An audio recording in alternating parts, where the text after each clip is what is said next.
안녕하십니까, 존버입니다. 일단 오늘은 오스템 임플란트를 한번 좀 분석을 한번 해봤습니다.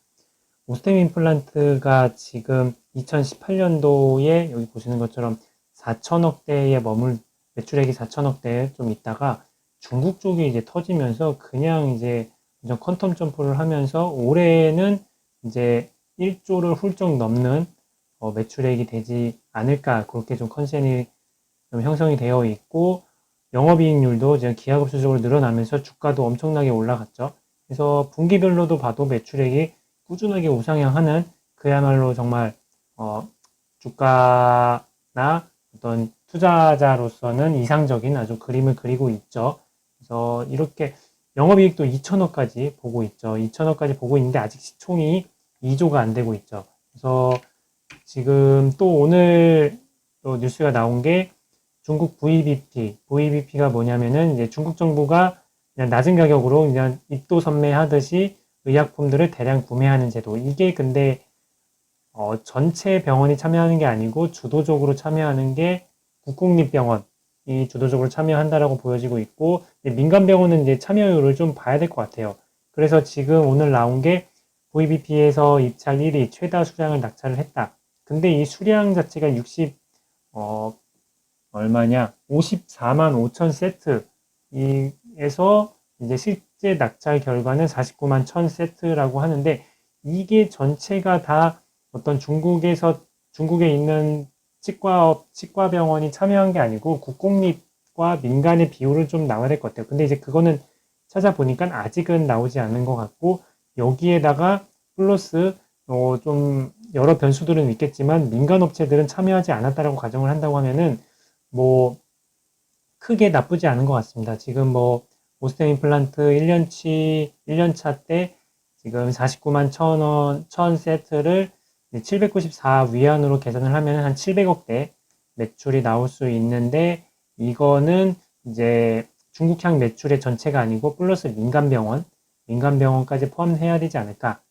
저는 그렇게 생각을 하고 있고, 해서 여기에서 지금 민간병원이 플러스 돼야 되고, 일단은 낮은 가격으로 하다 보니까 임플란트에 대한 어떤 수요층이 늘어나면서 시술 건수가 폭발적으로 늘어나지 않겠냐. 요런 어떤 컨센들이 지금 팽배해 있으니까 P는 낮아지고 가격은 낮아지면서 Q는 올라가니까 전체 시장은 커지지 않을까.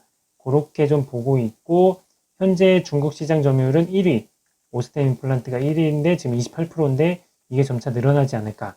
요런 어떤 좀 생각을 해볼 수 있고, 글로벌 점유율도 지금 8%대의 오스템 임플란트가 4위권인데, 여기에서 가격이 낮다 보니까 어떤 글로벌 1위 하는 업체들은 거의 반가격에 들어가야 되는데 그걸 싫어하죠. 그렇기 때문에 중국 점유율도 더 올라가지 않겠냐.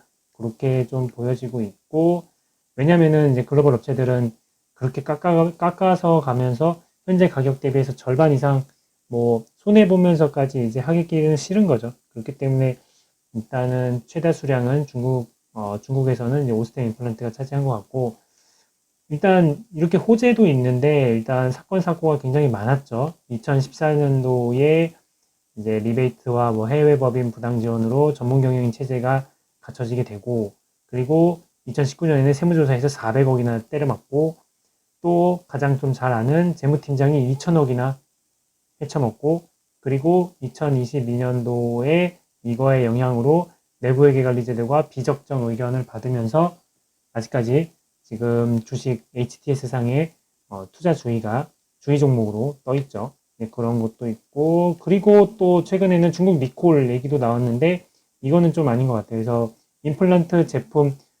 오스템 임플란트 제품 자체에 대한 문제가 전혀 아니라는 것이 좀 기사상으로 나오면서 이거는 좀 사그라드는 것 같고, 대신 이제 소액주주들 요거 이렇게 여기 너무 이러니까 주가에 대한 이제 집단 소송이 들어갔죠. 이 부분도 좀 있고, 그리고 강성부가 또 지금 지분을 매입을 하고 있죠. 해서 리베이트 세무조사 횡령, 내부회계 비적정, 뭐 소송, 행동주의 펀드까지, 강성부 펀드까지 등장을 하면서 아주 그냥 이슈는 다 같이 오스템 임플란트가 좀 하고 있는 상황인데, 일단 조금 강성부 쪽을 조금 보니까, 일단은 주주 구성이 지금 최규욱 회장을 비롯한 최대 주주가 20%를 가지고 있고, 기타 이제 라자드가 7%, KB가 5%, 국민연금이 5% 해서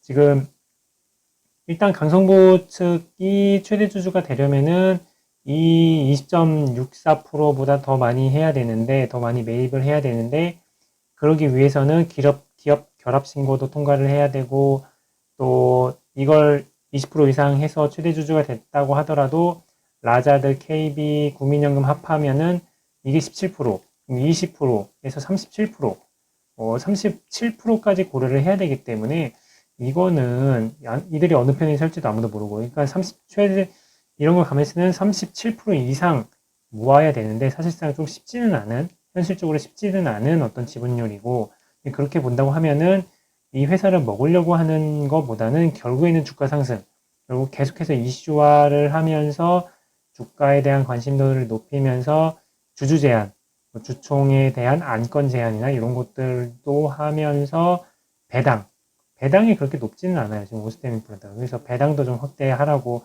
좀 하면서 이제 주가 상승을 결국 부추기지 않을까.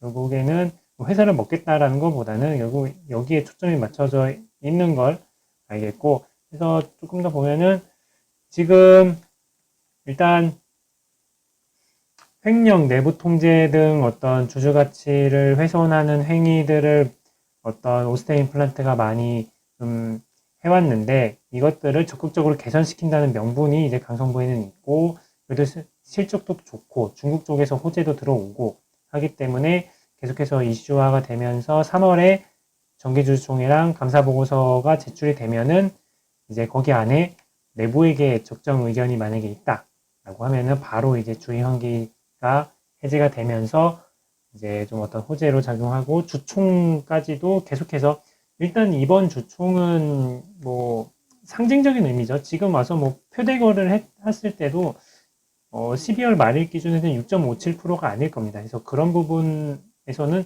직접적인 어떤 영향을 행사하기에는 어렵지만 어쨌든 상징적인 의미는 충분히 있을 수 있는 3월 주총이 되고, 3월까지는 계속해서 많은 이슈가 될 것 같고 주목을 받을 것 같고, 그리고 강성부 펀드가 유명한 이제 한진칼 어떤 사례를 보면은 2018년도 때 시작을 해가지고 2022년도까지 이어졌어요. 거의 근 3년 4개월 정도였는데, 그렇기 때문에 단기간에 끝날 거의 성격은 아닌 것 같아요.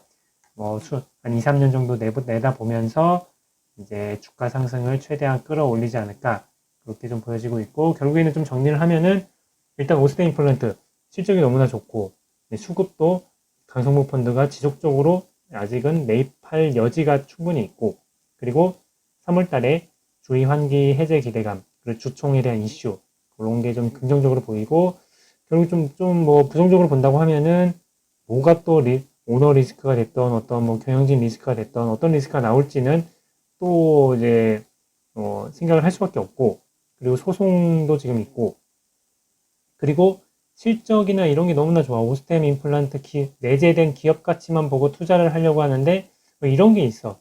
이런 어떤 지분 경쟁과 뭐 경영권 이슈가 불거지면서 과연 그냥 이 오스템 임플란트라는 기업 가치만 보고 투자를 섣불리 할까?